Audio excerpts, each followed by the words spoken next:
There's a new superhero movie in theaters now, and cue all the Iron Giant callbacks. Superman. You've seen it before, haven't you? Once more unto the bridge, dear friends. Again and again until we're both dead. There's only like 12 stories. They change around little details, but they're all pretty much the same.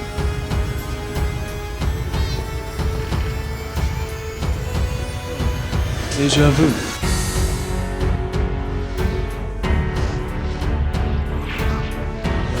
Something very familiar about it.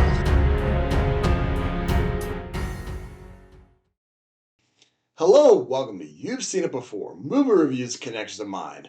Superman is the first film in this rebooted DC universe from head honcho and director James Gunn. We once again bring Superman to the big screen with David Corenswet in the lead role, as well, taking on the villainous Lex Luthor, played by Nicholas Hoult. And just like any kind of Superman movie, you've got, the Man of Steel going up against, a big threat that's threatening to destroy the world, but of course he has to balance that with saving the people he cares about, including his love, Lois Lane, and hijinks and calamity ensues. Now, this video review will contain spoilers of Superman, as well as certain other things. I'll be doing my spoiler-free thoughts first and foremost, though, so just so you know, there will be spoilers later on in this review, but first things first, let's get into some spoiler-free talk on Superman. Is this a good, reboot of the franchise? This is a good theater experience. This is a good movie overall. I would say it is a good theater experience. I was kind of surprised. Maybe everyone went to the Thursday night previews because my, Friday nights, prime time showing at my local theater was not very well filled. I was kind of surprised, but who knows? Maybe everyone to the previews, but we still had a good time in the theater. Is this a good reboot of the franchise? Well, I have to say, even if you're not in tune with all of the, studio, back talk and the, up on the drama of Warner Brothers, David Zaslav, James Gunn, and, all the stuff behind that, you probably at least heard whispers of the fact that there's a lot riding on this movie for Warner Brothers because, the studio has had some rough times, both in, box office returns and in public perception, and really a lot of hope is being put on this movie to just, shoot to the moon and earn all the money. I think that just, and also fans, on the flip side of that, fans are also, after, there's the plenty of people who enjoy the DCEU and, Henry Cavill's Superman. For me personally, getting into superhero movies, around the time when Man of Steel came out, Henry Cavill is my Superman, frankly. But, I'm open to something new. And, a lot of people were disappointed with how the DCEU was going and they wanted a fresh start. So get this fresh start. And so I'm sure a lot of people were also thinking like, man, this is going to be the best movie ever made about Superman. And it's going to, launch into things, especially given that Marvel is, hitting a rough patch with their movies recently. Frankly, that's just way too much to put on this movie. Really, any movie. No movie's going to live up to that kind of expectation. I think maybe the only movie that kind of comes close to living up to that kind of expectation is Avengers Endgame.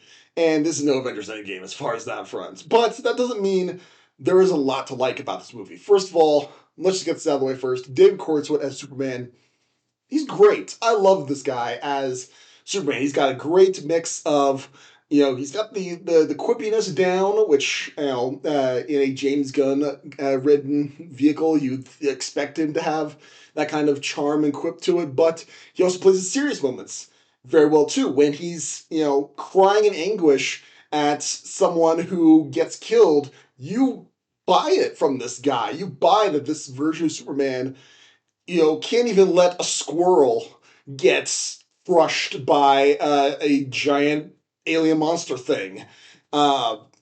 Like, he is that kind of Superman. Maybe he doesn't say, truth, justice, and the American way at any point in this movie, but he has that same kind of cheesy charm, let's put it that way, but mixed with the kind of seriousness that maybe people will overdose on with Man of Steel and Batman v Superman kind of thing.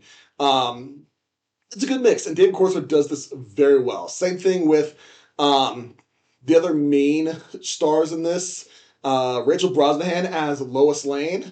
I buy her as she's a good Lois Lane. I mean, I didn't hate anything about her character. She's a good audience surrogate. I think there's always that one character who's an audience surrogate when crazy things are going on, and she plays the part very well. I think. And finally, we also got Nicholas Hoult as Lex Luthor. You know, as far as I can tell, he plays the part, very well as far as like being, Lex Luthor's supposed to be, a maniacal, egomaniac, and he plays that very well. From an emotional standpoint, projecting his, these feelings from his performance, I'm getting that from him, and I think that does a really good job.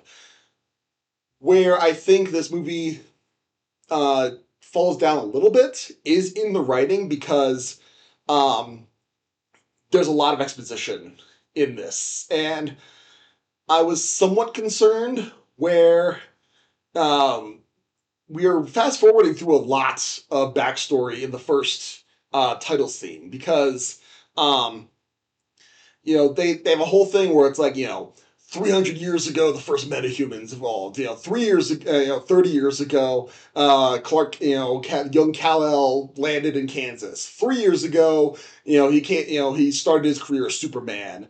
So it's that kind of title cards filling us in on that, and that's fine. Star Wars does that to an extent, and we don't need to see everything that led up to that. But I do worry that this movie. There's a criticism that that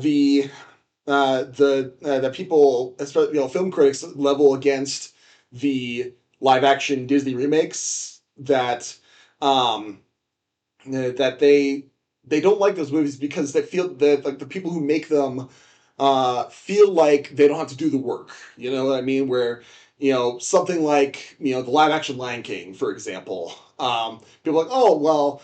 You remember the original anime of Lion King, and so you'll feel the same way when we recreate this scene. We don't have to do the work on that front, and that's legitimate criticism of those movies. I feel like diehard fans might give this movie a pass for essentially doing the same thing. What I mean by that is, I don't need to see, Superman and Clark Kent meeting Lois Lane for the first time and building a romance, but it feels awkward where we're basically told that, oh yeah, Clark and Lois, they've been together for 3 months and they're having an argument on screen for their first, pretty much their first scene together. It's like, well, what are the stakes here? I'm not invested in this relationship. We're in this relationship because we've seen countless versions of Superman, and also full disclosure, I am not a comics guy by any stretch of the imagination. The only comic that I really own besides the few of the original Lego Bionicle comics is this DC Comics from 1974, which is a compendium. It doesn't even have a Superman in it. So there's your my of comics versions of these superheroes.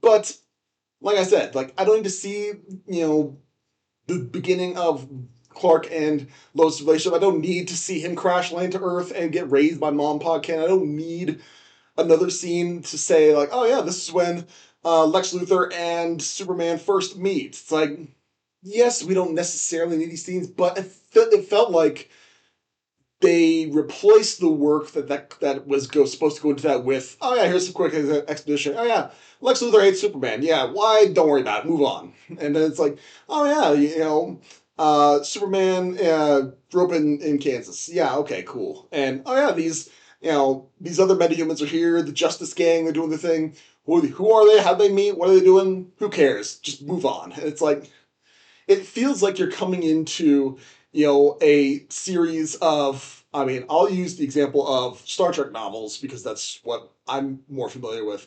In a series of like 7 or 8, a series of 8 Star Trek novels, it's like you're starting on book 5. It's like, oh, yeah, you can, and they'll put in little blurbs in the beginning to fill you in on what you missed, but you're missing so much more, in those other books that that should be in there. It feels like this movie's taking the fandom's innate knowledge of these things for granted, and while I don't necessarily begrudge that, because you know your audience, they probably know these stories, it just feels like as a moviegoer, that is a dangerous path to go down. And if you makes it does diminish this movie in a way where it can't stand on its own per se.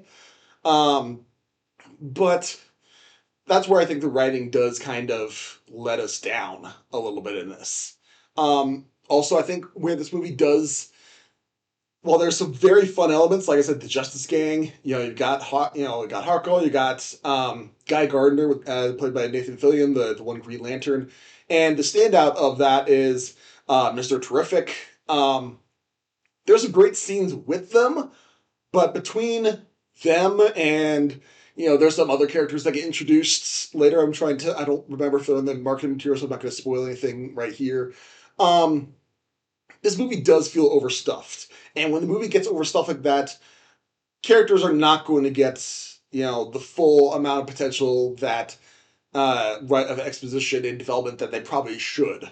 And not every character does need that, I understand, but, something like, the engineer, where it's revealed that, oh man, she's working, she's one of these secondary villains, she's working for Lex Luthor, she's got these nanobots that can, form whatever devices that she is. It's like, no, I gave up my humanity to serve. It's like, wow, what about that backstory? What's her story? It's like, nope, move on. It's like, okay, fine. That's in the comics where it's like, there'd be a little asterisk there, and you'd be like, see issue number 591 or something like that. Again, knowing your audience, but again, as a movie, for someone who is familiar enough with the basics of Superman, and I feel like I'm missing out a lot. And, when these are the first things presented to you, it feels almost like empty calories. Like, it's fun to see these things, but by the end, it's like, all right, cool. That leaves almost no impact on me going forward. I'm not going to remember these characters, these interactions after the movie's over because, it's like, the grass, the seeds that got sown on the rocky soil, and they got blown away by the wind. It's like they leave no impact. That feels a lot like many of the characters in this. So, what does that mean for this movie? Well, I would say this is a very good, fun time to have if you just go into this expecting, bright, colorful action, Superman, punching things, using his super breath and laser eyes. He's gonna get all that. You're gonna get some quips. You get at least one scene of the trademark James Gunn kind of, action fight scene set to pop music kind of thing. You're gonna get that, and you're gonna have a good time. I had a good time with this, but I can't say this is like a great superhero movie or even a Superman movie where people are going to rank the Superman movies. I think there's going to be a segment of these where this is their first exposure to Superman, and they're going to love this, and this is going to be their benchmark for this. And I get that. That's just a generational thing. Like, I only saw the Christopher Reeve Superman movies like in the last couple of years, so. But that's not what my benchmark is. Frankly, my benchmark is Man of Steel for Superman. I just completely missed, Brandon Routh's Superman Returns, that whole thing. But I can at least genuinely recognize that the first 2 Christopher Reeve Superman movies, they have something that this Superman movie doesn't. And I feel like this movie is not going to have the kind of lasting impact that those movies did. And like I said, that's probably an unfair comparison to hold any movie to, but it does speak to how well this movie is going to be greeted by an audience. Like, this is a fun time in the theater. If you pop it on, HBO Max when it comes out, or on Blu-ray or something later, it's going to be a fun time. But I don't think it's going to be a lasting fun time. I am excited to see where the DC universe continues. I'm very excited to see more of Superman with with David Cornswell as Superman. I'm excited to, as far as the rebirth of the DC universe, I think this is a good enough first step. It's not the shoot the moon, we did this kind of thing that I think a lot of people were hoping it would be, but I think this is good enough. So if I was going to give Superman a letter grade, I would say this is a solid B effort. Not the greatest, but definitely above average as far as I'm concerned. And if we're going to weigh Superman in on the scale of unoriginality, I would say this weighs in at original enough. It's passing grade. Nothing to be proud of. So those are my main spoiler-free thoughts on Superman. Now let's get into some spoiler talk as to certain plot developments and character arcs that may seem familiar to you and where you may have seen them before. Mainly the two that I wanted to talk about were character arcs or character similarities between one for New Superman, one for Lex Luthor. Lex Luthor, he's controlling Ultraman, or the Hammer Baravia, whatever, the Superman clone or whatever thing, with these drones that are seeing him, and he can like call out the moves that perfectly counter Superman's moves, and that just made me think of Mysterio from Spider-Man Far From Home, and the way that that version of the character portrayed in the MCU uses the Stark technology and the hologram illusions going on, and he's got the team of sycophants that he's got supporting him, just like Lex Luthor does here. I think there's a clear comparison to be made between those two.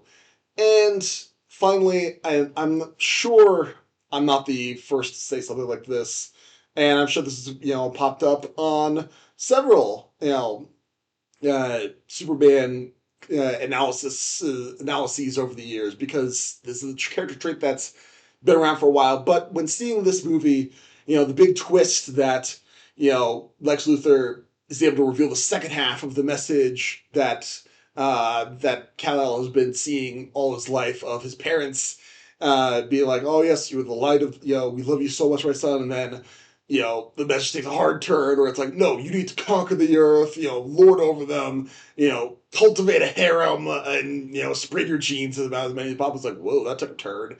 And by the end, he decides, like, no, I will be, the last son of Krypton, and I'll remember only the good of it, but then I'm choosing to remember my parents as my Earth parents, Mom, Pa, Kent. It just made me think of the Doctor from Doctor Who, where especially in series 3 and 4, I want to say, David Tennant's run, where all through that we've heard him speak of the positive things of Gallifrey and all these things to his companions.